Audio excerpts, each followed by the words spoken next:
Assalamualaikum warahmatullahi wabarakatuh.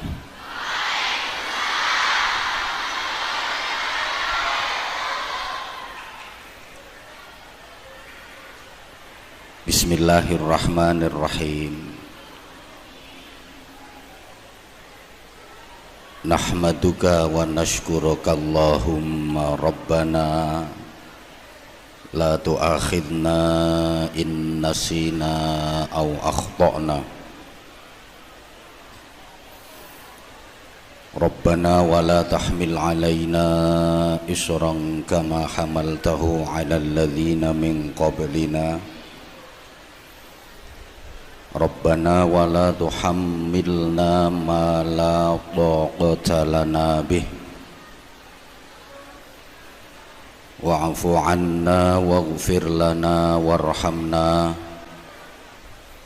anta maulana fansurna 'alal qaumil kafirin. Asyhadu an la ilaha illallah wahdahu la syarikalah al-malikul haqqul mubin wa asyhadu anna muhammadan 'abduhu wa rasuluh as-sadiqul wa'dil amin. Allahumma salli wa sallim wa barik ala sayyidina wa maulana Muhammadin afdalil khalqi ajma'in wa ala alihi wa ashabihi wa tabi'in wa man tabi'ahum bi ihsanin ila yaumiddin. Subhanaka la ilma lana illa ma 'allamtana innaka antal alimul hakim. Rabbi shrah li sadri wa yassir li amri wahlul 'uqdatam min lisani yafqahu qawli waj'al li waziran min ahli.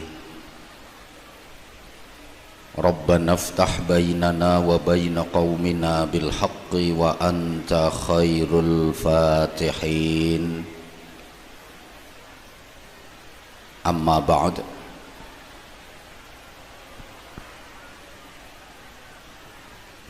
Sadatal afadil,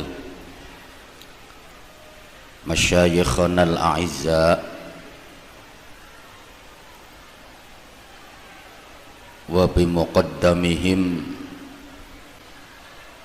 murabbi hadzal ma'had fadilatil mukarram Romo Kiai Haji Nasrullah Bakir, Ibu Nyai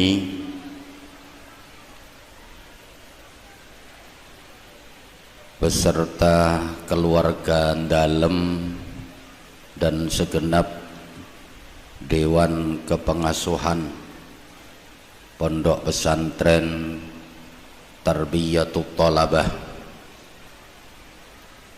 yang dimuliakan, yang sama-sama kita ta'zimkan, Ketua dan seluruh pengurus Yayasan Pondok Pesantren Tarbiyatut Thalabah, Majelis Asatid, seluruh pengurus pesantren, sebagian mutakharrijin, mutakharrijat yang berkesempatan hadir, yang sama-sama kita hormati, teristimewa adik-adik santri putra dan santri putri yang saya cintai, yang saya banggakan, juga para jamaah yang mengikuti majelis mulia pagi ini secara virtual dimanapun berada. Adamakumullah fi rahmatihi wa ridhah. Alhamdulillah,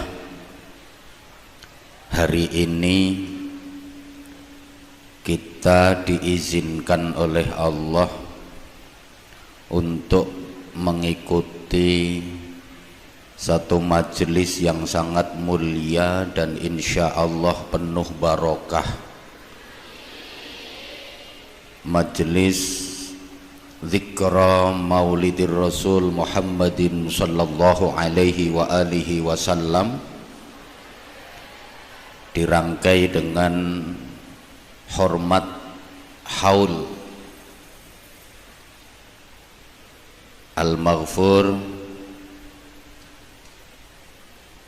Al-Maghfurlah Allah yarham Simbah Kiai Mustafa, walaupun dalam situasi yang banyak orang bilang pandemi, dengan adanya virus corona yang katanya menyebar di mana-mana, bahkan hampir di seluruh dunia, dan gara-gara corona kita, utamanya umat Islam, terkena dampak konora.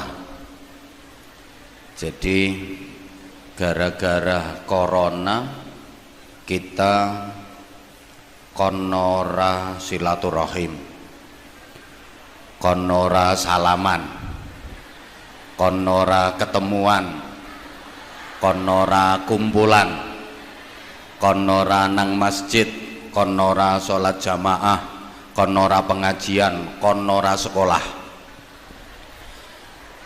Dan dampak corona ini bukan hanya di dunia saja, sampai ke alam kubur.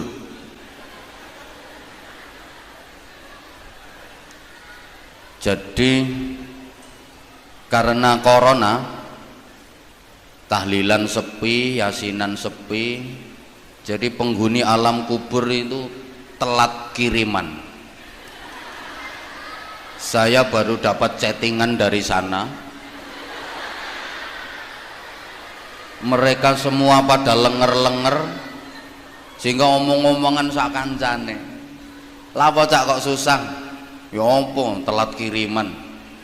"Ono apa?" "Corona." Bahkan dampak corona bukan hanya melanda manusia saja, para malaikat pun terdampak. Dalam kondisi normal biasanya kan pengajian di mana-mana yang dihadiri ribuan jamaah, ada majelis zikir, ada majelis istighosah, ada majelis sholawat dengan jamaah ribuan. Nah sekarang semuanya sepi, jadi malaikat-malaikat, karyawan pengajian, karyawan istighosah, karyawan sholawat itu sementara dirumahkan, nganggur.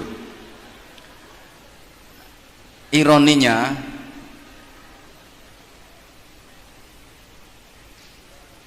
kondisi semacam ini membatasi kita dari menuntut ilmu. Yang memang agak aneh, kalau mall dibuka tapi sekolah ditutup, tempat-tempat wisata dibuka, pengajian tidak diizinkan. Kita berharap, kita berdoa mudah-mudahan situasi semacam ini kembali normal. Amin Allahumma amin.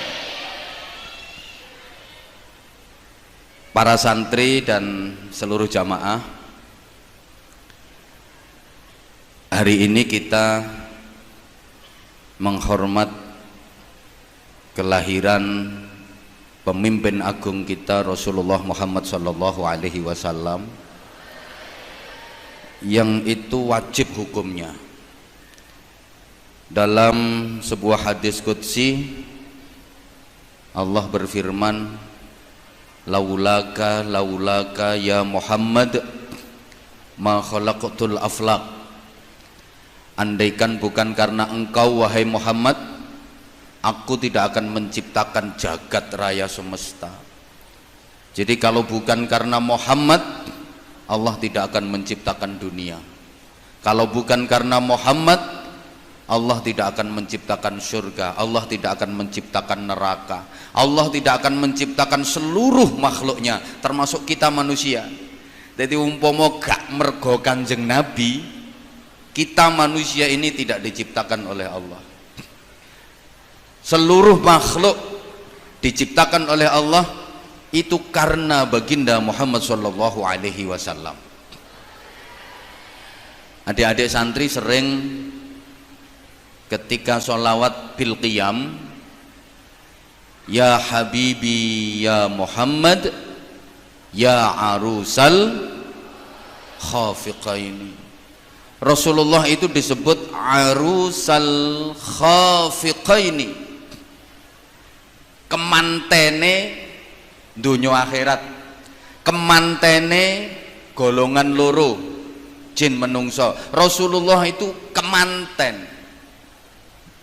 Jadi Allah menciptakan jagat raya semesta dan seluruh makhluknya itu karena Allah punya kemanten, yaitu Rasulullah Shallallahu Alaihi Wasallam. Gambarannya kayak ada orang punya hajat mantu, karena anaknya jadi manten, karena ada manten maka segala sesuatu dipersiapkan. Omahe diapii mergo manten, dekorasi ditekakno, tukang rias ditekakno, tukang sound system, tukang syuting ditekakno mergo manten. Gawe pangananmu macam-macam jenis masakan, jenis menu mergo manten. Undangan datang menghormat mergo manten. Umpama gak ono manten ya gak ono acara ngono iku. Makanya Rasulullah itu akhlaknya juga kayak manten. Dari semua yang hadir dalam acara manten, yang paling mulia ya manten. Pejabat selevel apapun datang ke acara mantenan tetap kalah mulia sama mantennya. Bupati teko nang acara mantenan, lungguhe tetep nang ngisor, sing nglungguh nang ndukur tetep mantene. Gak oleh mentang-mentang dadi bupati nekani acara mantenan, mantene dilorot, mudun pangkate dukur aku, ndak bisa. Maka apapun pangkatnya, level apapun jabatannya, nggak ada yang mengalahkan Rasulullah Shallallahu Alaihi Wasallam. Jadi sampean kalau gambarkan akhlaknya Rasulullah itu kayak manten, cara jalannya sangat berwibawa, cara bicaranya santun, senyum. Lihat orang kalau lagi jadi manten, omongannya kalem, selalu menyunggingkan senyum. Ono kemanten bengak-bengok, kemanten gendeng. Walaupun di forum mantenan itu ada orang yang sangat dibenci, bahkan musuhnya sekalipun datang, manten tetap aja senyum. Rasulullah ngadepi musuh senyum, itu Rasulullah. Dan memang akhlaknya Rasulullah itu manten. Manten itu disiapi pangananmu macem-macem, mangane mek titik. Tonton manten lu nang kuwade, tiduki maem. Paling sak sendok, sak pucuke sendok tok titik. Padahal seluruh makanan disiapkan untuk manten, tapi manten maeme mek titik. Ana manten lugu kuwade, tiduki mangan sak piring munjung kok entek, iku manten geragas.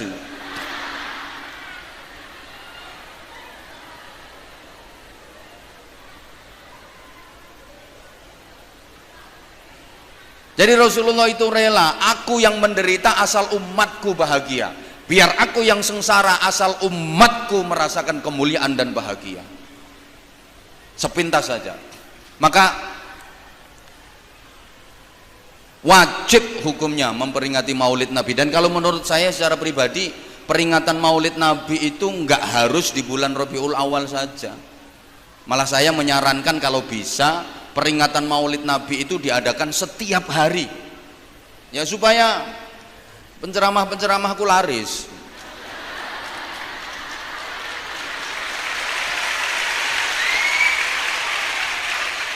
Apa maneh koyo ngene iki wis kena lockdown setengah tahun lebih.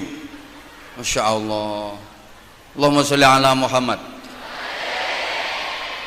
Coba ketika Rasulullah lahir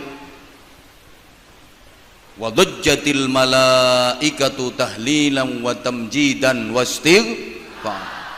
Malaikat menyambut dengan gembira, bersukaria, bahagia. Sementara setan mau wangkel, kawelo. Makanya sederhana, lek ono wong kok seneng karo peringatan Maulid, seneng karo acara Maulid, berarti boloe malaikat. Lek ono wong kok gak seneng karo acara Maulid, gak seneng karo peringatan Maulid, berarti boloe.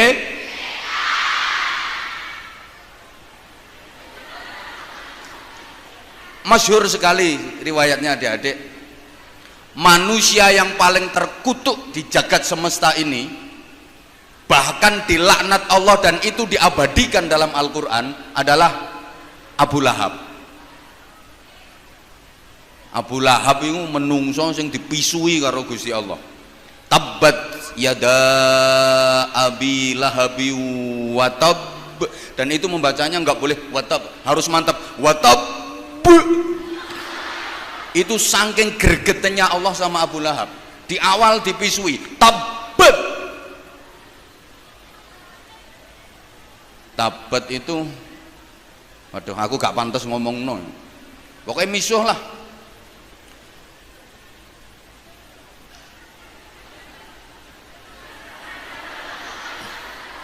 Sopo ngomong contoh nih mau? Ya ndak usah contoh lah. Lah nek kiai-kiai sopo le maknani halus ciloko ngono tok, kurang nemen sih niku asli. Tabat yada abi lahabi wa tab. Abu Lahab yang langsung dilaknat sama Allah, dipisui sampai Gusti Allah, itu ketika mendengar kabar kelahiran Muhammad yang adalah keponakannya, dia sangat gembira. Sehingga si pembawa berita Suwaibah Aslamiyah yang notabene adalah budaknya sendiri, begitu memberi kabar, wahai tuanku Abu Lahab, keponakanmu telah lahir laki-laki. Saking senengnya punya keponakan lahir laki-laki, spontan, bener keponakanku laki-laki, kamu saya merdekakan, langsung dibebaskan budaknya. Sehingga barokahnya itu khuffifu anhul azab kulli yaumil isnin. Setiap hari Senin, hari di mana Rasulullah dilahirkan, Abu Lahab diringankan siksanya dari neraka. Sak ndablek-ndableke Abu Lahab, sak elek-eleke Abu Lahab seneng karo kelahirannya Kanjeng Nabi. Setiap hari Senin siksanya diringankan. Lah insya Allah sak nakal-nakale wong paciran agak level karo Abu Lahab. Ndak ada yang level sama Abu Lahab. Bagaimanapun ada keimanannya, kalau yang sebejat Abu Lahab saja diringankan siksanya, apalagi bagi kita orang-orang yang beriman, insya Allah dibebaskan dari azab neraka. Barokai maulid Nabi Muhammad sallallahu alaihi wasallam. Allahumma sholli ala Muhammad. Yang kedua, kita menghormat haul seorang ulama besar, muassis pondok pesantren ini. Adik-adik santri, dalam Islam ada istilah tabaqatul aulia, ada tabaqatul ulama. Tabaqatul aulia, eskalasi para wali. Saya ngomong eskalasi itu paham ya? Astagfirullah. Ayu oon. Gini, tingkat-tingkatan dari para wali. Jadi waliullah itu tingkat-tingkat. Al-awliya laisat ala tabaqatil wahidah. Para wali itu bukan hanya dalam satu level, tidak dalam satu tingkat yang sama, tapi ada tingkat-tingkatan, istilahnya eskalasi para wali. Tingkatan yang tertinggi disebut waliyul aqtab, wali kutub. Sampeyan kalau dengar wali kutub itu jangan bayangin kutub utara, kutub selatan. Nang pikiranmu lah pandalan. Wali kutub itu wali tingkatan tertinggi. Sak donya dalam satu zaman hanya satu. Dalam satu masa sak donya wali kutub itu cuma satu. Jadi kalau ada orang ngaku wali kutub dua, itu yang satu mesti palsu. Selama wali kutub ini masih hidup, Allah tidak akan mengangkat wali kutub yang lain. Baru setelah wali kutub itu wafat, Allah mengangkat wali kutub lagi. Kayak Imam Zainal Abidin, Sayyid Muhammad Al-Baqir, Syekh Junaid Al-Baghdadi, Ibnu Athaillah As-Sakandari. Mereka beliau-beliau itu tidak satu zaman, tidak satu masa. Tingkat di bawahnya namanya waliyul a'immah. Kalau waliyul a'immah itu sak donya dalam satu masa jumlahnya selalu dua. Wafat satu, Allah segera mengangkat satu lagi, waliyul a'immah. Di bawahnya lagi ada waliyul autad. Kalau waliul autad itu kuotanya, jadi Pak Haji Subur bukan cuma haji yang ada kuota itu, tapi wali juga ada kuotanya.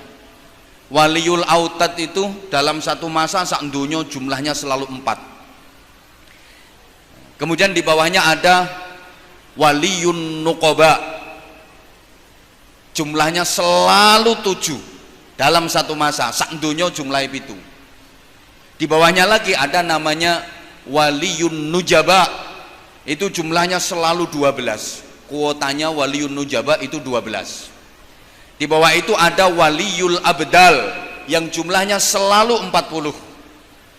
Wafat 2, Allah ngangkat lagi 2. Pokoknya jumlahnya selalu 40. Dan yang paling banyak namanya waliyul murid.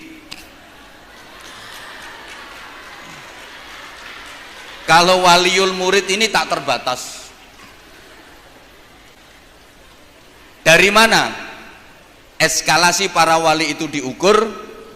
Para jamaah sekalian, eskalasi atau tingkat-tingkatan para wali itu diukur fi wara'ihi wa zuhdihi wa taqarrubihi ilallah. Ukurannya dari wirainya, zuhudnya, dan taqarrubnya kepada Allah Subhanahu wa ta'ala.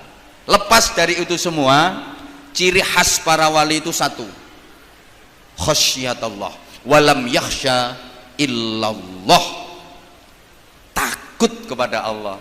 Jadi cirine wali malah nyawang sing nyuguhi ngombe. Halo, lihat aku dong.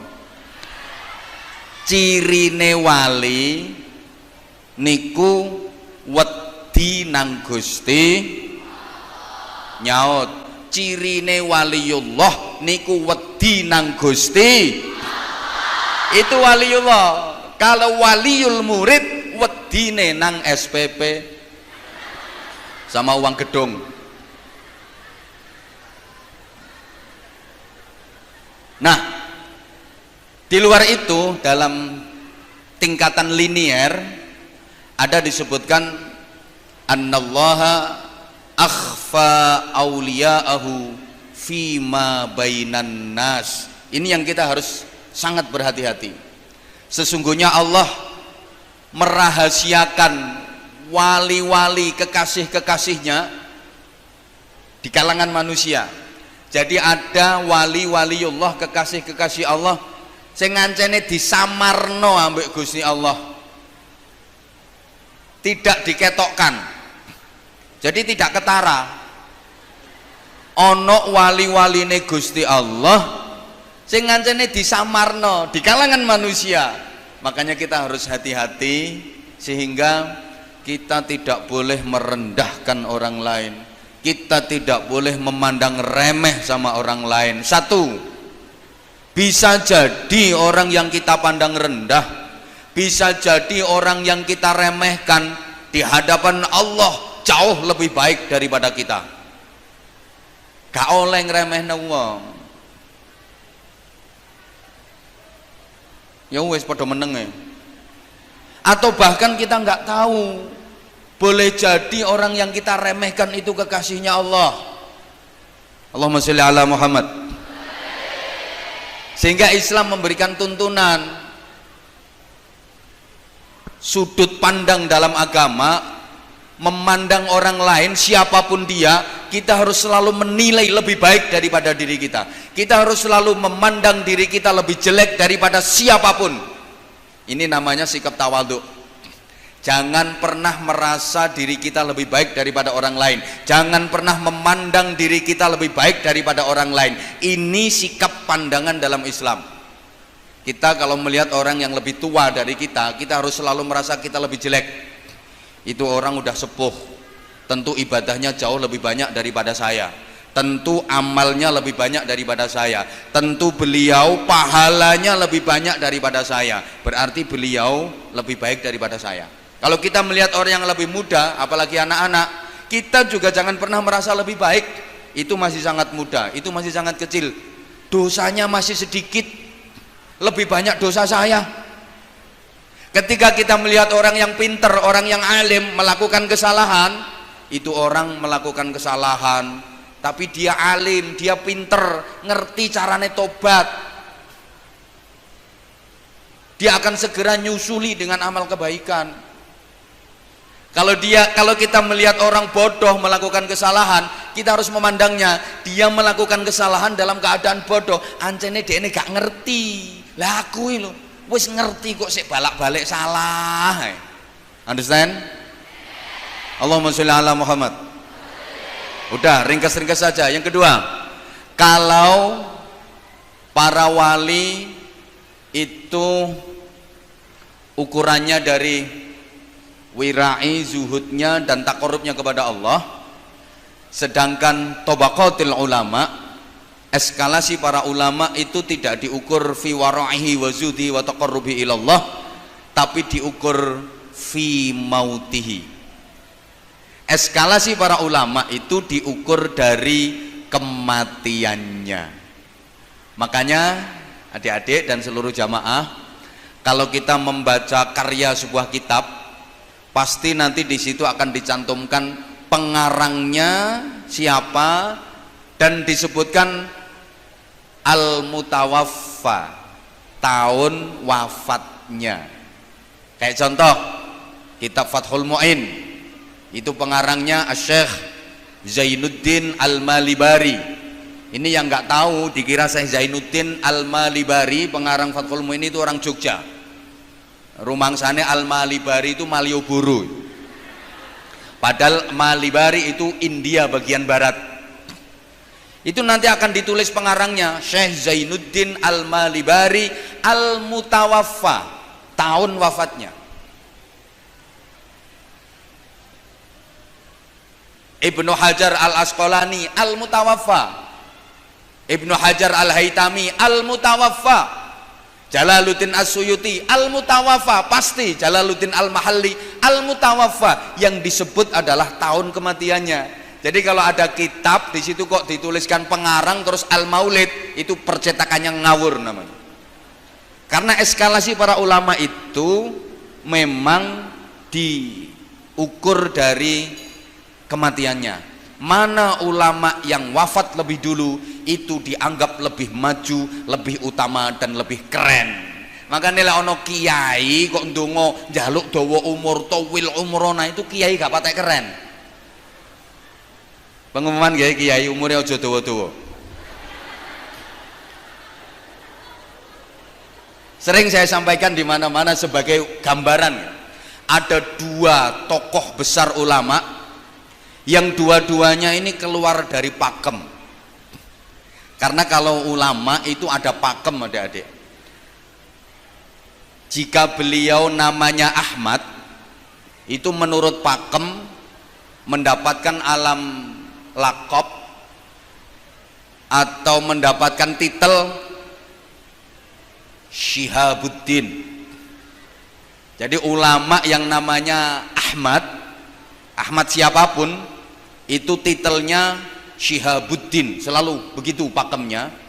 Kalau namanya Muhammad sesuai pakem itu titelnya selalu Syamsuddin. Nah, selain itu, selain yang bernama Muhammad, selain yang bernama Ahmad, ya terserah mau pakai titel Syamsul A'immah, mau pakai titel Al-Arif Billah, mau pakai titel Al-Mutawakkil 'alallah, Al-Mu'tasim Billah, macam-macam. Ya, kalau yang sebelah sana itu misalnya jadi tokoh itu kayaknya titelnya Wal Iyadzu Billah.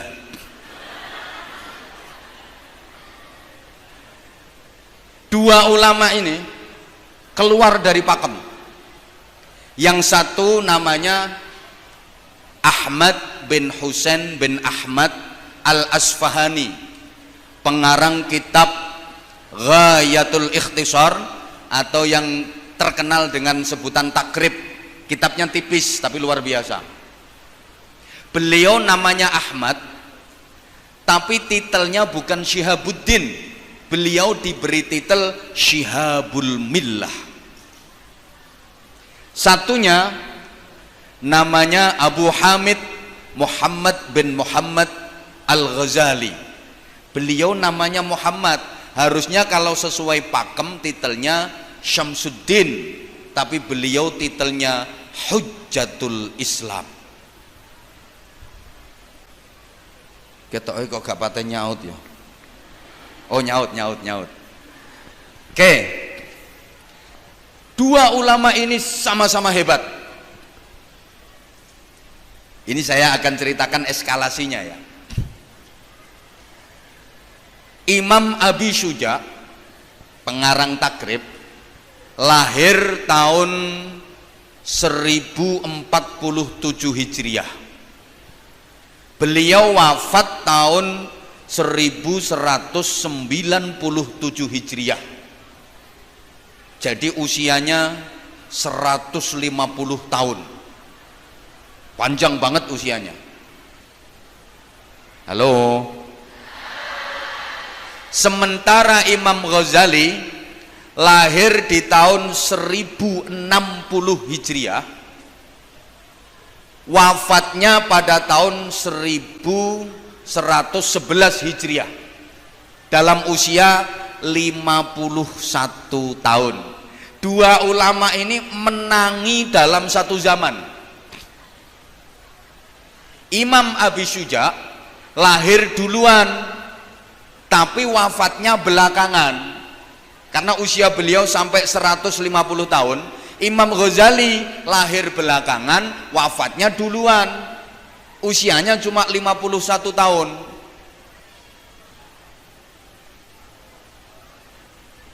Setelah Imam Ghazali wafat, Imam Abu Syuja itu masih hidup 86 tahun. Para ulama ketika menentukan ayyuhuma aqdam baina Abi Syuja wal Ghazali, mana yang lebih utama, mana yang lebih keren antara Imam Abi Syuja dan Imam Ghazali, para ulama menyatakan Ghazali aqdam, Imam Ghazali yang lebih keren. Kenapa? Karena mati lebih dulu. Jadi nek kiai kok mati disi, iku kiai keren. Cuma nek aku karo Yai Rul yo insyaallah disian Yai Rul. Enggak apa-apa, aku kalah keren enggak apa-apa.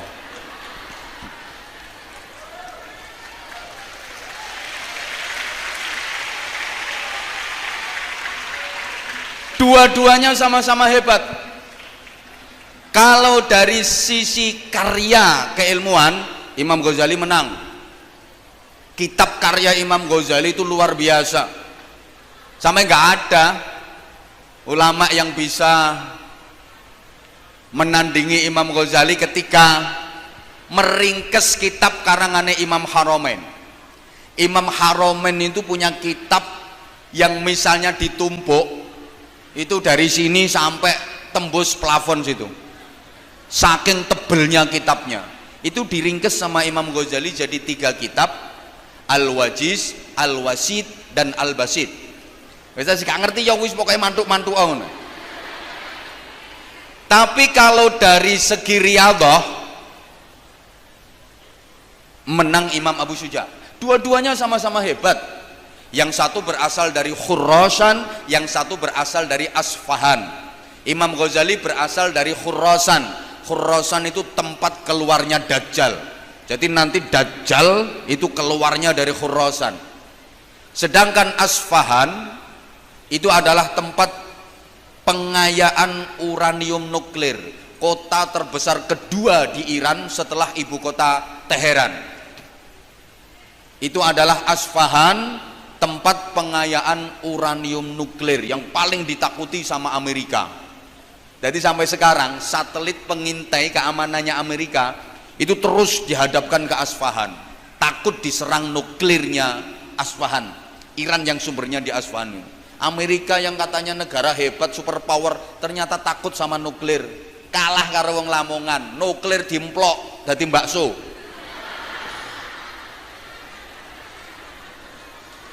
Lah ya kan, kalau kita kan nuklir iso dadi bakso, ono bakso nuklir, ono bakso granat.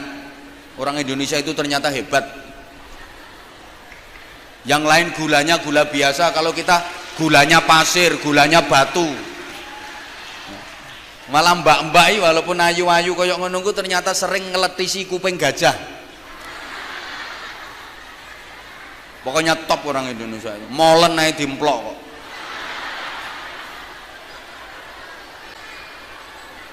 Allah ya Karim.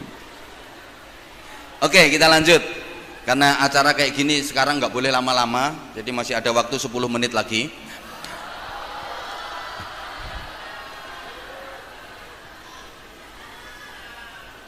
Dari tingkat riyadhahnya Imam Abu Syuja lebih hebat. Setelah selesai ngarang kitab takrib, naz'a thawba ainihi, beliau melepas baju kebesaran keulamaannya, alih profesi jadi kannasu raudhatis syarifah, nirakati kitab takrib, melepas baju keulamaannya, beliau beralih profesi jadi tukang sapunya raudhah, tukang sapunya pesariane Kanjeng Nabi, tukang sapune Masjid Nabawi. Duh, barokah riyadhoe, barokah tirakate Syekh Abi Syuja, tukang-tukang sabu masjid itu dapat berkahnya. Satu, tukang sapu masjid iku dongane mandi. Makanya zaman lek njaluk donga pengen mandi, njaluk donga tukang sapu masjid. Lu bener, tukang sapu masjid itu bahkan lebih utama daripada imamnya, lebih utama daripada muadzinnya. Lek urutan ya, urutan keutamaan ada yang mengatakan imam sama muadzin itu lebih utama muadzin. Kok begitu? Ya iyalah, imam itu tahu jadi kok. Imam itu datang jamaah udah siap. Ibarat makanan, imam itu tinggal ngelek. Wis mateng, kari ngelek. Lah muadzin itu yang ngumpulin, yang ngeracik masakannya, yang ngumpulin jamaahnya. Lah tukang sapu yang bersihin tempatnya, menyiapkan tempatnya. Coba ono jamaah ono imame nek masjidnya najis, tak kena digawe salat. Mbok koyoke gak mudeng kok dijak ngomongin. Makanya tukang sapu masjid itu lebih utama daripada imam, daripada muadzin. Kalau imam sama muadzin ada yang mengatakan lebih utama muadzin, sehingga muadzin itu dapat keistimewaan besok di akhirat. Rasulullah gampang leh niteni tukang azan untuk disyafaati. Cirinya apa?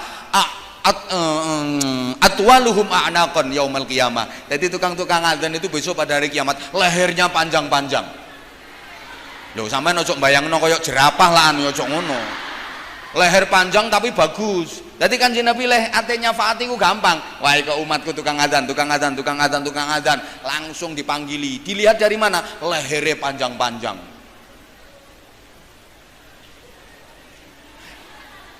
Tapi nilai keutamanya masih kalah sama tukang sapu masjid. Sehingga tukang sapu masjid itu diberi keistimewaan satu, dongane mandi. Yang kedua, nanti di surga bidadarinya paling banyak.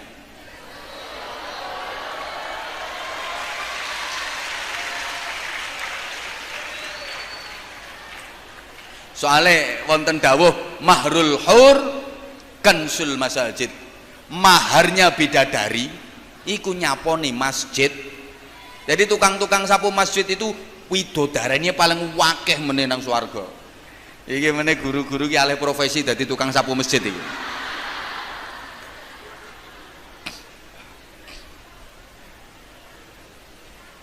Pun. Nah, barokah riyadhoe Imam Abi Syuja nirakati kitab takrib.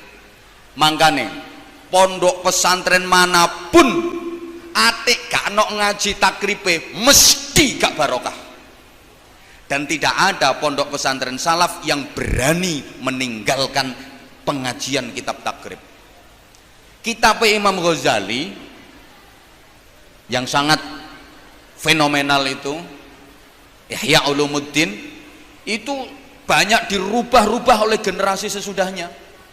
Kathah sing wani ngrubah kitab Imam Ghazali.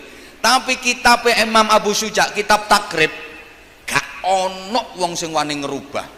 Padahal dihasiai macam-macam, disarai macam-macam, tapi nggak ada yang berani ngerubah. Barokahe tirakat. Lah santri sakniki wis do gak gelem tirakat sak kiyaine sisan.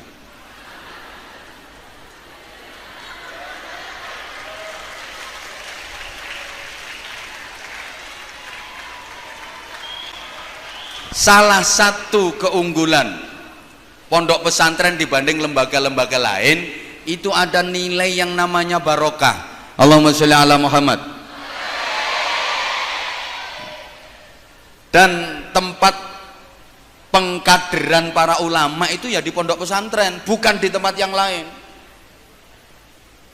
Sehingga banyak orang yang penasaran, terutama orang-orang luar negeri. Halo, itu yang banyak penasaran, sebenarnya pondok pesantren itu lembaga model kayak apa sih? Kok begitu hebatnya, terutama di Indonesia, pengaruhnya begitu besar. Terus penghuni pesantren, komponen-komponen penghuni pesantren itu makhluk seperti apa? Kok begitu luar biasa nilai keistimewaannya, sehingga mereka mengadakan penelitian. Ada sebuah buku yang judulnya The Educate All System in Javas Pondok Pesantren in Educating of Qadar. Aku lagi ngomongin ini ke Yairul mesti gak paham, soalnya aku dewe gak paham.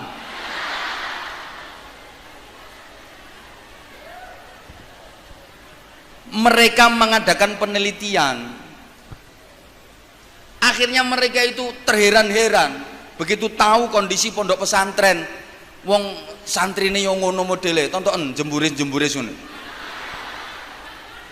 Potongane yo morot modol, ana sing sarunge ngepir. Lek turu melungker kemulan sarung, ditutupi sirah sikile kebuka, ditutupi sikil sirahe kebuka. Kadang kopiah rupane kaya ulune garangan. Terus rata-rata pernah kena penyakit yang namanya gudeg. Maka aku yakin corona COVID-19 gak berani masuk pesantren karena sudah dikuasai oleh virus gudeg.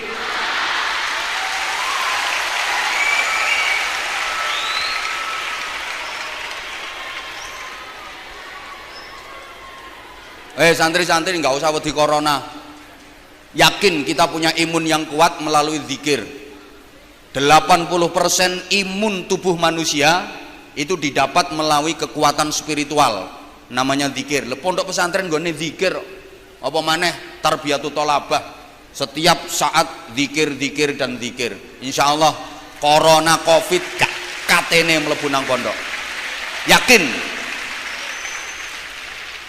Mesti kena ngono-ngono iku wong sing gak tau zikir. Allahumma sholli ala Muhammad.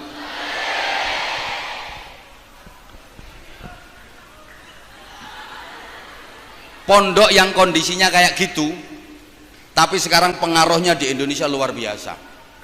Dan melalui pondok pesantren pula perjuangan para wali yang diteruskan oleh para ulama termasuk Mbah Yai Mustafa mampu malik grembyang di Indonesia. Dari dulu masyarakat yang sama sekali nggak kenal agama Islam, ateis, Hindu, Buddha, macam-macam, 85% lebih memeluk agama Islam, dan itu melalui perjuangan dalam wadah yang namanya pondok pesantren. Sehingga sekarang Indonesia ini menjadi negara dengan jumlah penduduk beragama Islam terbesar di dunia. Ini diantara jasanya pondok pesantren. Saudi Arabia itu jumlah penduduk muslimnya cuma 35 juta. Uni Emirat Arab malah cuma 20 juta. Irak 37 juta. Jadi 3 negara itu andaikan digabung jumlah penduduk yang beragama Islam, nggak ada separuhnya Indonesia.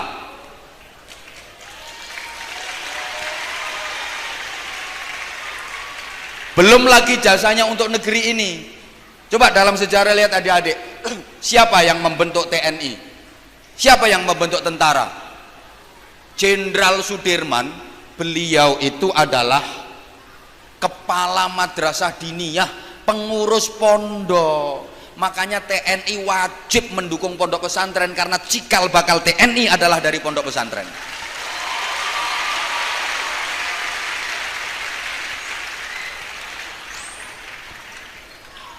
Tepuk tangan ya tepuk tangan, cuma nek nyugui kelopong ini mestine sak wite sisan.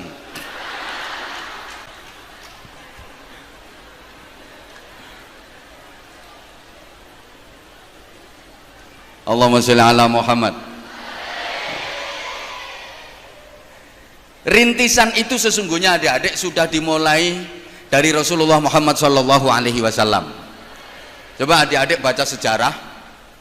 Rasulullah masuk Madinah, pertama yang dibangun adalah masjid yang disebut dengan Masjid Quba. Nanti kalau adik-adik bisa pergi haji atau umroh, pasti diajak ziarah ke Masjid Quba, masjid yang pertama kali dibangun dalam Islam, Masjid Quba. Dan Masjid Quba itu masjid yang biasa dijadikan Rasulullah untuk bermalam minggu. Jadi ternyata tradisi malam mingguan itu juga dilakukan oleh Rasulullah. Rasulullah kok punya tradisi malam mingguan kok. Setiap Sabtu sore Rasulullah itu pergi ke Masjid Quba, imma raqiban wa imma masyian. Kadang-kadang naik kendaraan, kadang-kadang jalan. Makanya sholat 2 rakaat di Masjid Quba itu dapat pahala sama dengan ibadah umroh. Mudah-mudahan semuanya bisa ibadah haji minimal umroh. Nah, kalau di sini ada pemilik travelnya datang itu yang paling subur itu orangnya, sesuai dengan namanya Haji Subur dengan Sutra Hidayah Tour and Travelnya. Saya sudah beberapa kali ikut beliau, alhamdulillah pelayanannya nyaman.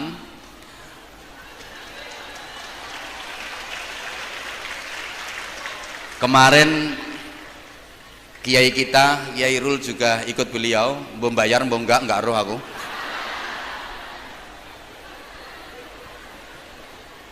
Ini sponsor ini lawarang lho Pak Kaji. Lawarang soalnya ini dirungokno wong sak donya ini. Dan alhamdulillah sekarang cabangnya Sutra udah dibuka di mana-mana. Saya juga siap mendampingi jamaah Sutra, asal belum selesai tepuk tangan, asal gratisannya akeh.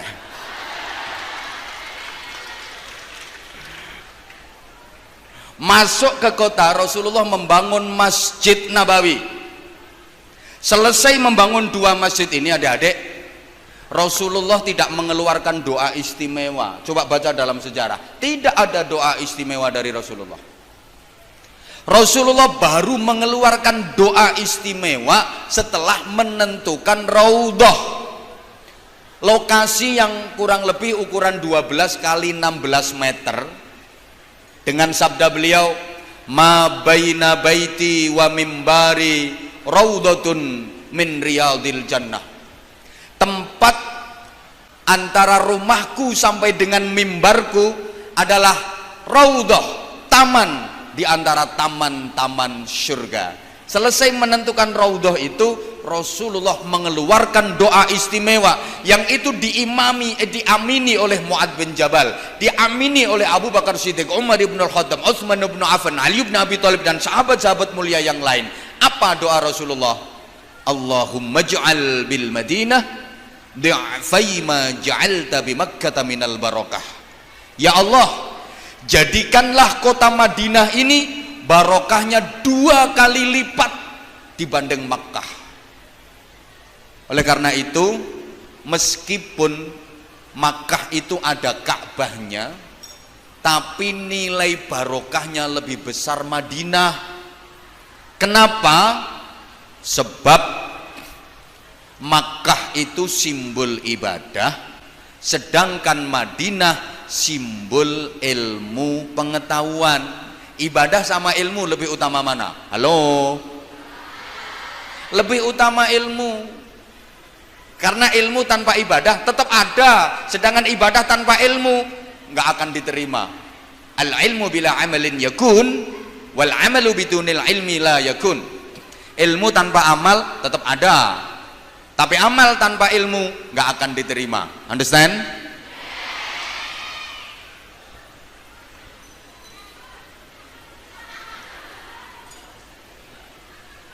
Fadlul alim alal abid kafadli ala adnakum, kata Rasulullah. Keutamaan orang alim mengungguli orang ahli ibadah, keutamaan orang alim di atas orang ahli ibadah itu seperti keutamaanku, kata Rasulullah, di atas serendah-rendahnya kalian. Allahumma sholli ala Muhammad. Ada lagi, fadlul alim alal abid ka fadlil qamari lailatal badri ala sairil kawakib. Keutamaane wong alim ngalahno wong sing ahli ibadah tapi gak alim iku kaya keutamaane rembulan di malam purnama ngalahno bintang-bintang. Ayo bulan karo bintang gede ndi? Astagfirullah. Bulan karo bintang gede ndi? Lah iyalah, wong anak kecil aja tahu. Makanya anak-anak kecil itu kalau nyanyi kan bintang kecil, gak ono toh bulan kecil. Orang yang ahli ibadah itu kalau dihadapkan sama orang alim kecil nilainya. Oke, sehingga ini lagi keutamaan ilmu yang nanti rintisannya adalah pondok pesantren. Dalam Al-Quran Allah memberikan pertanyaan yang itu tidak butuh jawaban. Kalau istilah ilmu balaghah nanti disebut istifham tangkir. Wis gak ngerti yang wis mantuk-mantukon. Oke, gini ya. Biasanya dalam Quran kalau ada ayat pertanyaan itu selalu diberi ayat jawaban. Contoh, yas'alunaka 'anil anfal, terusannya qulil anfal, ono jawabane. Yas'alunaka 'anil ahillah qul hiya mawaqitu linnas, ono jawabane. Yas'alunaka 'anil mahid qul huwa adhan, mesti ono jawabane. Tapi ini ada pertanyaan gak ada jawabannya. Kenapa? Karena memang nggak butuh jawaban. Qul hal yastawil ladzina ya'lamuna wal ladzina la ya'lamun. Sehingga hal di sini bermakna nafi. Semoga-moga paham. Katakan wahai Muhammad, apakah sama antara orang-orang yang berilmu dengan orang-orang yang tidak berilmu? Ini nggak ada jawaban, sehingga hal bermakna nafi. Jelas tidak sama. Wong pinter karo wong bodoh yuk gak bodoh. Wes gampang-gampangan ae. Wong pinter ambek wong bodoh iku sembawarange gak bodoh. Gayane gak bodoh. Tonton gayane wong pinter ambek wong bodoh. Podo napa mboten? Mlakune ae lho gak bodoh. Tonton ana wong bodoh ambek wong pinter mlaku mesti beda. Ambune yo gak podo. ngomongi gak podo. Wong lek pinter omongane mengandung ilmu, mengandung hikmah. Lek wong bodoh gedap brus. Maaf, bayarannya ya gak podo. Yairul alim pinter, wis gak adek kerja, lungguh ning dalem gak lapo-lapo. Wong sowan mesti nggawa amplopan. Iku oleh ngalang-alangi bapakmu. Gak apa-apa wonge gak teko ae kok. Macul ning sawah sampai 2 wulan. Yairul terima lungguh nang omah tok ngene. Barokah, barokah, barokah, barokah.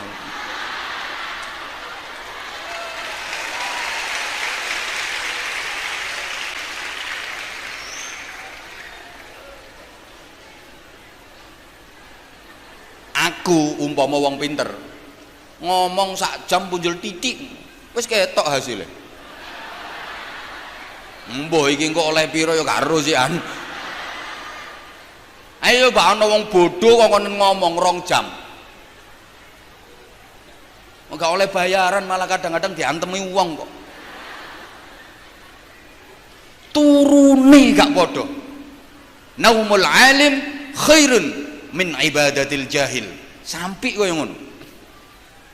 Turune wong alim iku luwih apik tinimbang ibadahe wong bodoh. Wong alim turu luwih apik timbang wong bodoh ibadah.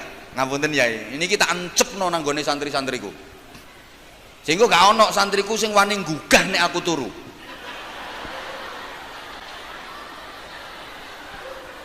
Loh, turune kiai luwih apik timbangane ngajine santri kok.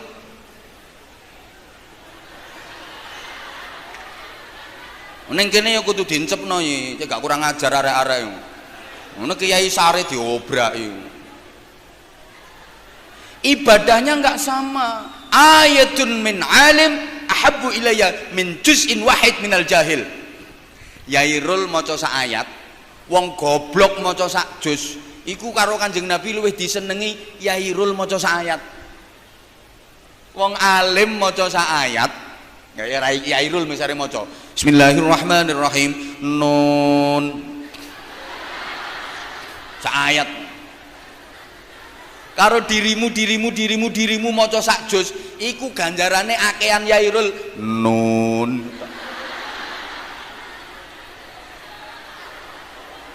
Mangkane rata-rata kiai iku males kon tadarusan, kuwatir kakehan ganjaran.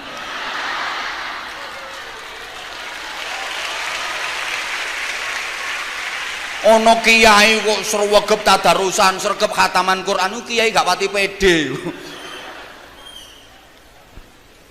Sampai ngapunten wong pinter ambek wong bodoh nyolongi ae gak podo. Nyopet, jambret, ngerampok iku penggaweane wong goblok iku. Wong goblok nyolong paling sing dicolong apa? PT. Iku PT-e gorong kecekel wonge kecekel disian.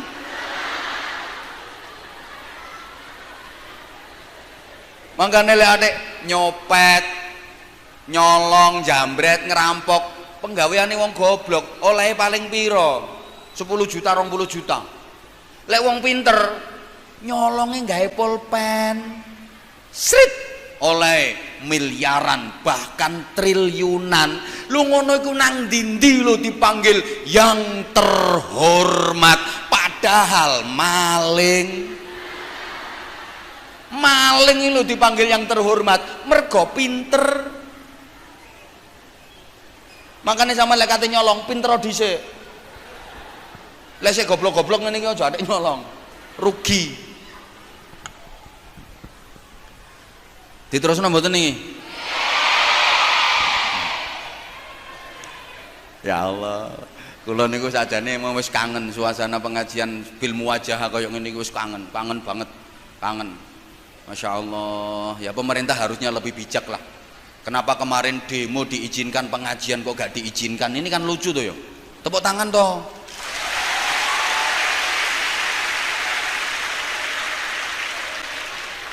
kalau menimbulkan kerumunan. Wong demo lah yang menimbulkan kerumunan toh ya. Demo kan yang menimbulkan kerumunan, kok diizinkan di mana-mana demo diizinkan. Nek pengajian kok belum diizinkan.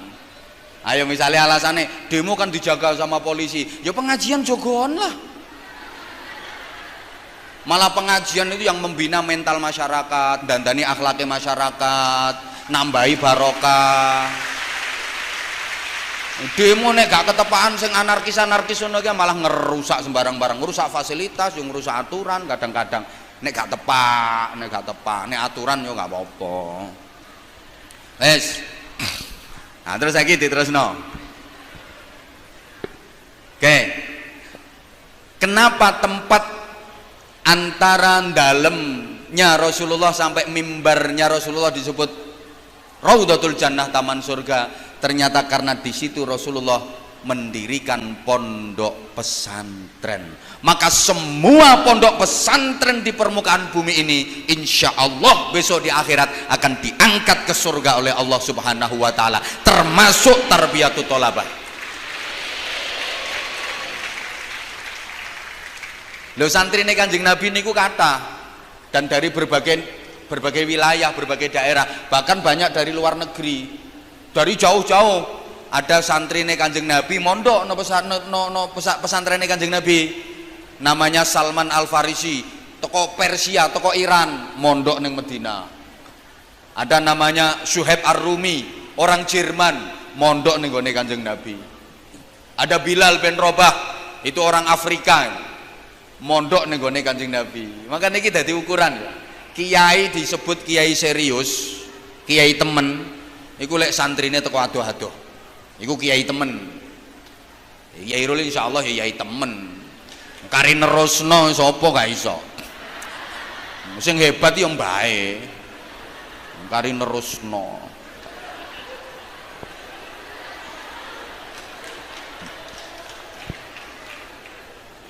Loh, santrine teko Kalimantan, teko Sumatera, teko Sulawesi, itu ado-ado, iku kiai temen.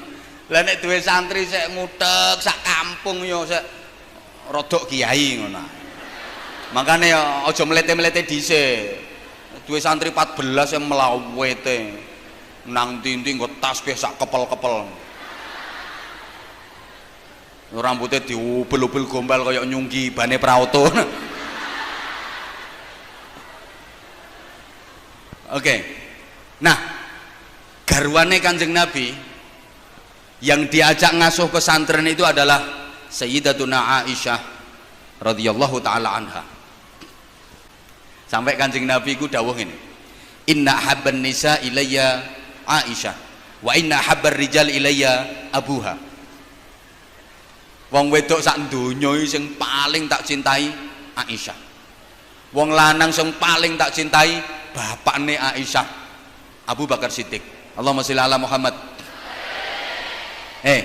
Kenapa di antara istri-istri Rasulullah yang paling dicintai kok Aisyah? Apa karena Aisyah cantik?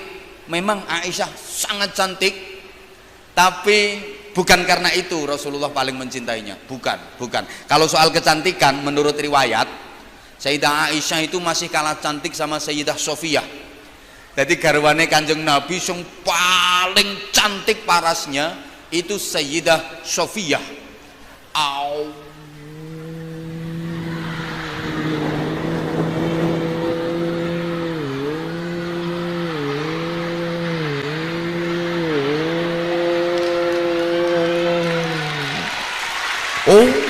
Wayu pol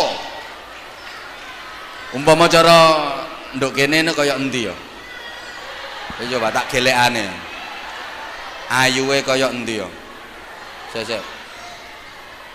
Tuwek gak ada ngacung. Apa tuwek-tuwek melu ngacung? Kaya endi ya? Ngapunten Yai, beke ana. Sik. Kanok. Enggak level. Gelek ban serep. Enggak kanok.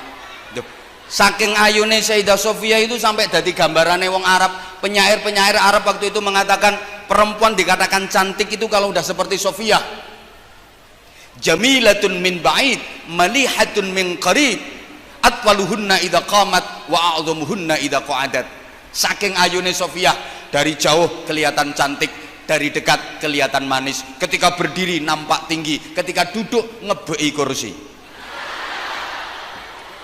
Wah, saking montoke.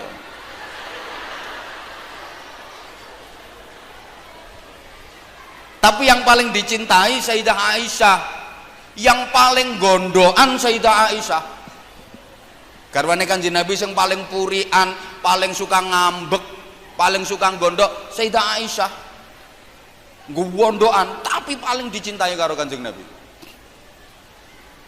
Lah masa pernah ngambek? Sering, mulane ngapunten Yai. Dadi kiai nek digondhoki karo bojo, biasa aja. Kanjeng Nabi lo digondhoki bojo. Apa maneh trimo Kanjeng Nasrullah, Kanjeng Anwar Zahid.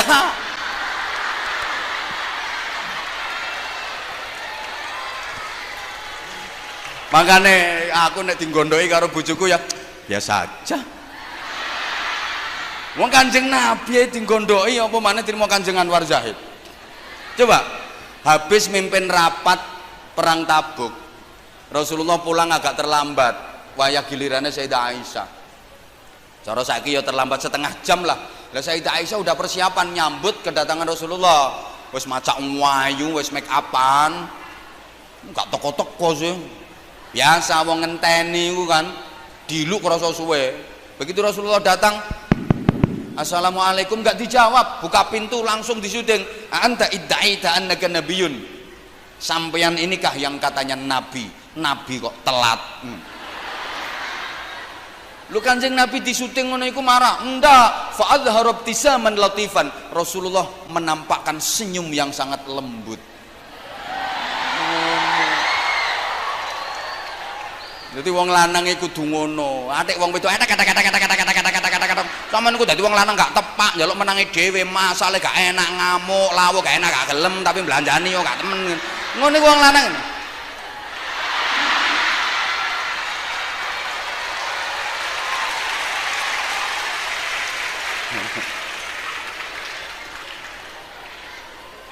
Lah kenapa kaji subur ya empreng ditendang.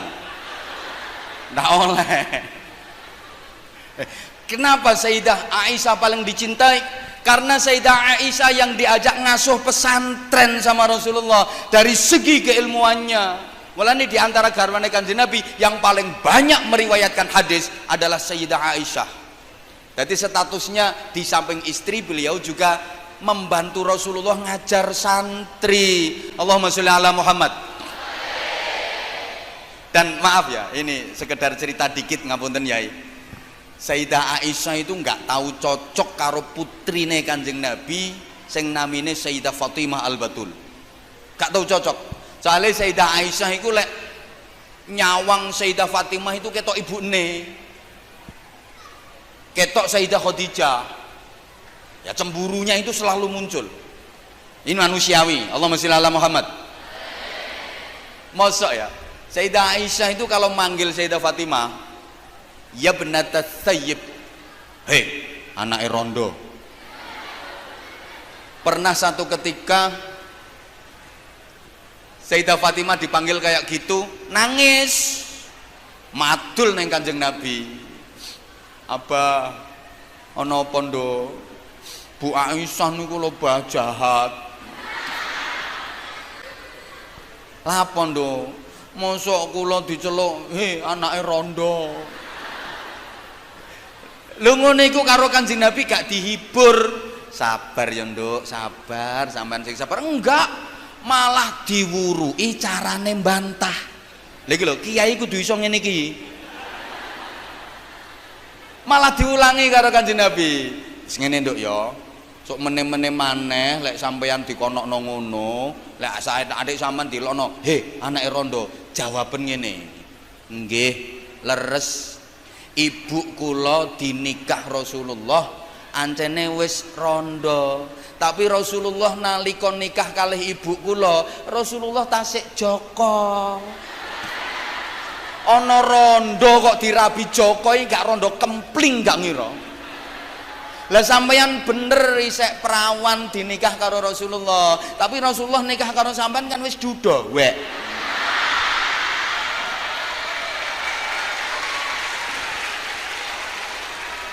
Malah diulangi bantah. Kiai kudu iso ngono ya.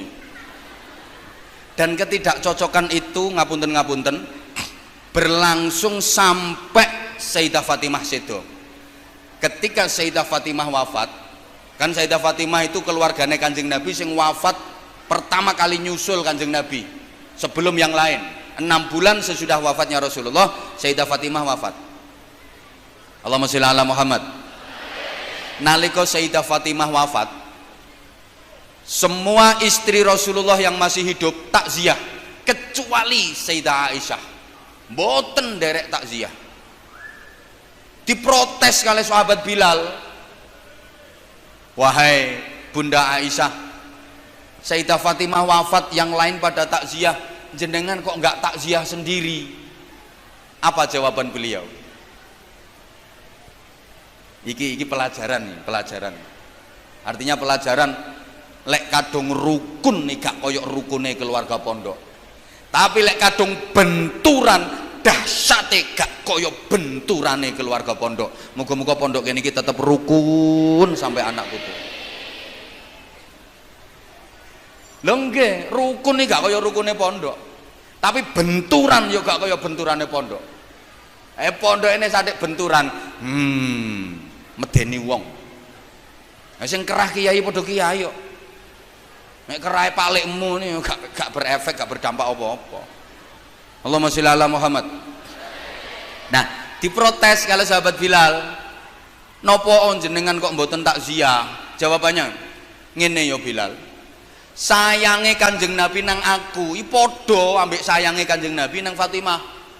Cintanya Rasulullah kepadaku sama besar dengan cintanya Rasulullah kepada Fatimah. Lau kuntu badron fasyamsuha Fatimah, walau kuntu syamsan fabadruha Fatimah. Andaikan aku bulan, maka mataharinya adalah Fatimah. Andaikan aku matahari, maka Fatimah adalah rembulan. Lah srengenge ambek bulan niku gak oleh petuk. Waconda surat Yasin, la syamsu yambaghi laha an tudrikal qamar. Dadi srengenge karo bulan iki gak oleh ketemu. Makanya kiai ku ya ana kiai srengenge, ana kiai bulan, terutama nek wayah pilkada ngene iki.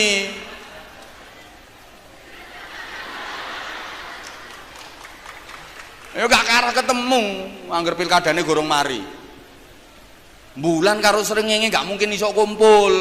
Bulan niku iso kumpul karo lintang. Dadi bulane sing benter, puadang, lintange ketip-ketip. Dadi sing siji mendominasi, liyane ya mek ketip ngono. Ngapunten sedaya dzuriyae Mbah Yai Mustofa. Muga-muga diparingi rukun nerusno perjuangan nggih. Ampun. Jam 12 wisan. Diterusno mboten nih titik engkas nggih. Nah, ini diantara kelebihannya ilmu pengetahuan, sehingga kalau sampean baca ayat wal takum minkum ummatu yad'una ilal khair wa ya'muruna bil ma'ruf wa yanhauna 'anil munkar. Gusti Allah mboten dawuh wa ya'muruna bil wujub wa yanhauna 'anil haram, mboten. Tapi wa ya'muruna bil ma'ruf wa yanhauna 'anil munkar. Apa artinya al ma'ruf di sini? Allahumma sholli ala Muhammad. Biasanya anak-anak mengartikan memerintah kebaikan, mencegah kemungkaran. Lah ngono sih. Ini santri aja mek ngono leh ngarteni. Al ma'ruf di sini dekat dengan satu urfan. Makanya lek cara santri biasanya lek maknani perkara kang kinaweruan baguse. Dekat juga dengan ma'rifah yang itu lebih ke arah ilmu pengetahuan. Salah umek dhewe gak ngatekno kok. Oke. Nah, dari pondok pesantren pula lahir tokoh-tokoh hebat, ulama-ulama hebat, bahkan ya kalau kita mau jujur, perintis dan pendiri negara ini adalah alumni pondok pesantren. Coba lihat pahlawan-pahlawan nasional itu rata-rata para ulama, rata-rata para kiai, pasukannya yang santri-santri. Halo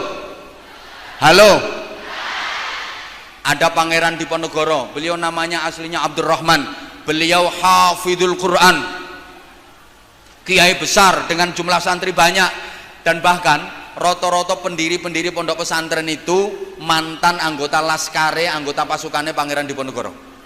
Ada Kiai Mojo, kiai besar. Ada Ali Basya, kiai besar. Di Aceh ada Tengku Umar, kiai berjuang sak garwane, punya 2 istri, satu Bunyai Cut Nyakdin, satunya Bunyai Cut Mutia. Ada lagi Cut Tari, Cut Keke, Cut Meriska, itu Bunyai Mardut itu. Belum sempat jadi Bunyai udah keburu ketolak. Loh, kiai-kiai kok, kiai-kiai. Mbah Hasyim Asy'ari yang mengeluarkan resolusi jihad tanggal 22 Oktober yang kemudian akhirnya pecah menjadi perang 10 November, itu bisa mengkomando pasukan dari majelis. Jadi panglima perang mengomando dari majelis. Coba Mbah Yai Abbas Buntet di medan perang, di atas itu ada pesawat tempurnya sekutu, tentara sekutu, pesawat jet, pesawat tempur. Mbah Yai Abbas Buntet itu ambil sorban, diumet-umet no sorbannya, ceblok pesawatnya. Coba nek kaji subur sing ngumpet no sorban, sirahe kesampluk.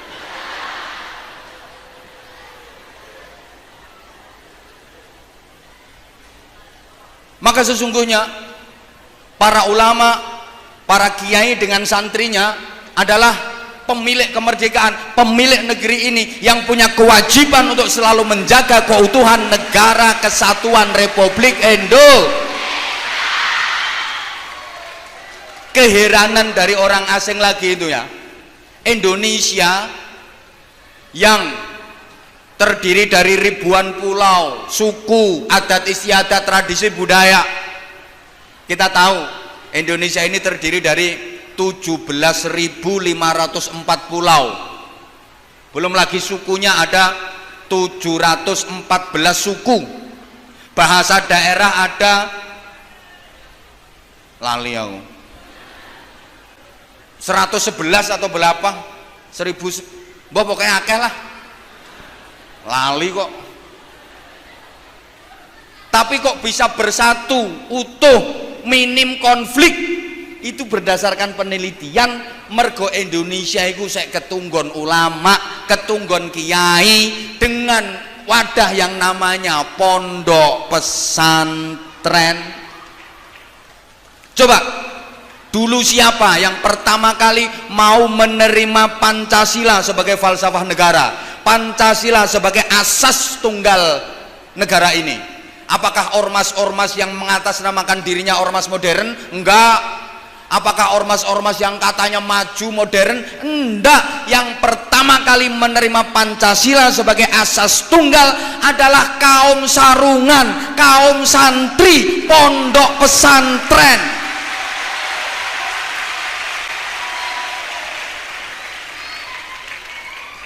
Lesopo sing mengusulkan ketuhanan yang Maha Esa? Dulu kalau sesuai Piagam Jakarta, sila pertama kan ketuhanan dengan kewajiban menjalankan syariat Islam bagi pemeluk-pemeluknya. Justru para kiai yang merubah. Indonesia ini gak cuma wong Islam toh, ono agama liya, disederhanakan tanpa mengurangi esensi nilai. Jadi ketuhanan yang Maha Esa. Jadi nilai universal dari masing-masing agama diangkat ke permukaan. Halo? Dengan falsafah Pancasila yang menyatukan bangsa Indonesia, yang berketuhanan yang Maha Esa, yang berkemanusiaan, yang adil dan beradab, menjunjung tinggi persatuan Indonesia, berkerakyatan, berkeadilan sosial. Sekali lagi, nilai universal dari masing-masing agama diangkat ke permukaan. Kemudian setiap pemeluk agama bebas menjalankan ibadah sesuai dengan keyakinannya, taat pada undang-undang dan tidak harus mengagamakan undang-undang. Maka Indonesia bisa bersatu hingga saat ini. Alhamdulillah. Ini. Jadi kalau ditanya soal nasionalis, lo jangan ditanya. Santri itu punya jiwa nasionalis ket mulai biyen wisan. Wis ket mulai biyen. Oleh karena itu, udah jam setengah 12. Dilanjut gak? Oke, tak tambahin titik aja, ndak usah akeh-akeh. Sedikit saja, ndak usah akeh-akeh. Soalnya saya habis ini harus ke Madura. Mulai ada dikit-dikit acara, cuman yo gak wani, belum berani terbuka. Ya bagaimanapun kita harus tetap taat pada aturan, masih harus taat pada aturan.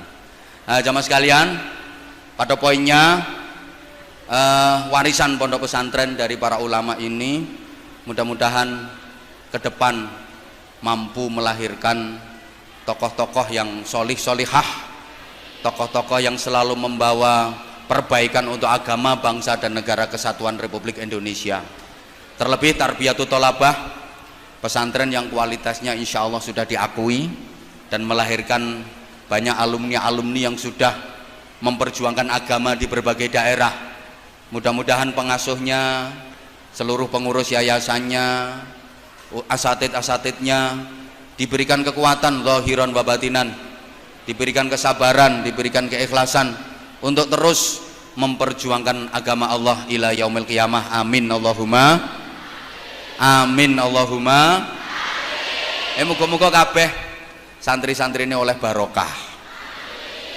Sampean jangan pernah meremehkan barokah, walaupun kelihatannya kasat mata, walaupun kelihatannya barokah itu seakan-akan nggak ada, tapi jangan ditanya, wong pesantren ini pancen nggone barokah.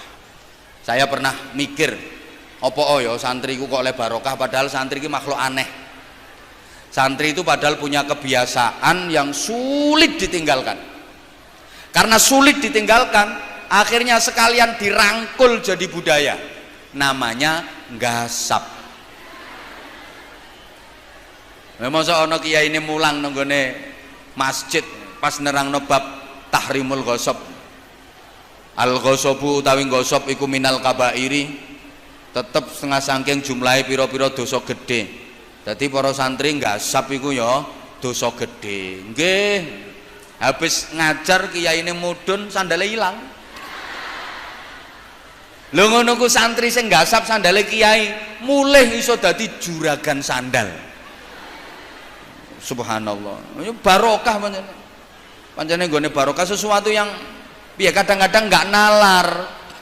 Mulane sampean sing telaten nenggone pondok, nek janji urung lulus, urung dinyatakan lulus, urung diijini karo Romo Yai, urung diridani karo Romo Yai, aja mulih dhisik. Nggih? Nggih? Soale ridane kiai niku penting. Walaupun ilmumu sundul langit, pinter sampai iso nggeraji entut. Nggeraji angin wis umum. Tapi nek gak oleh barokah, nek gak oleh ridane kiai, muspro ilmumu sia-sia. Pun ngoten mawon, waktune wis jam setengah 12. Terusno adik-adik lek sekolah, terusno leh nuntut ilmu digabung dengan nilai pengabdian yang itu insya Allah akan melahirkan barokah. Subhanakallahumma wa bihamdik asyhadu an la ilaha illa anta astaghfiruka wa atubu ilaik. Wafaqanallahu wa iyyakum lima yuhibbu wa yardah. Assalamualaikum warahmatullahi wabarakatuh.